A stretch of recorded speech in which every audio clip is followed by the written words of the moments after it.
జై భీమ్. ఈరోజు మన చింతగూడ గ్రామానికి చాలా సుదినం. ఈరోజు ఒక పండుగ వాతావరణం ఉండాలి మన ఊర్లో, వాస్తవం చెప్పాలంటే.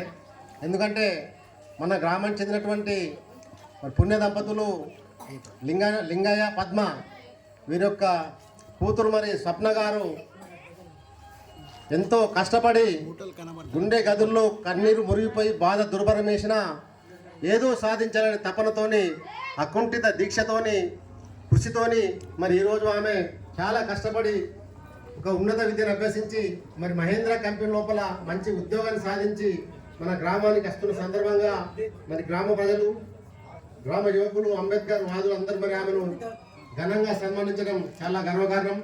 ఈ సన్మానించిన ప్రతి ఒక్కరికి పేరు పేరున పిల్ల తల్లిదండ్రుల తరపున, అమ్మాయి తరపున నేను ప్రత్యేక ధన్యవాదాలు, పాదాలను తెలియజేసుకుంటున్నాను.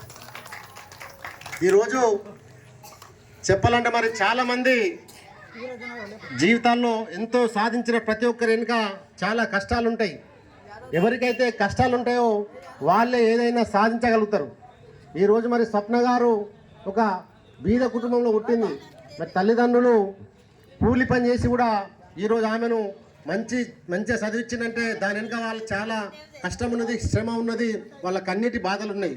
మరి అటువంటి వాళ్ళ బాధలను అర్థం చేసుకొని స్వప్న గారు ఈరోజు మరి తల్లిదండ్రుల కష్టాలు వృధా పోదని చెప్పేసి మరి ఉన్నత చదువును చదివి ఈరోజు మహేంద్ర కంపెనీలో ఉద్యోగం సాధించినందుకు మా గ్రామం తరపున, మా తరపున స్వప్న గారికి ప్రత్యేక ధన్యవాదాలు తెలియజేసుకుంటున్నా.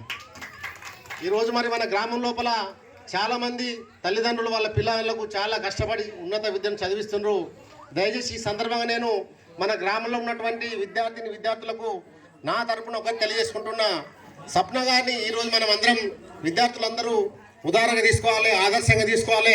చాలా కష్టపడి మరి చిన్న వయసు లోపల, తెలియని వయసు లోపల చాలామంది మరి వ్యసనాలకు అలవాటు పడి వాళ్ళ అమూల్యమైన సమయాన్ని వృధా చేసి మరి విద్యకు దూరం అయితే భవిష్యత్తు లోపల వాళ్ళకి చాలా కష్టాలు వస్తాయి. కాబట్టి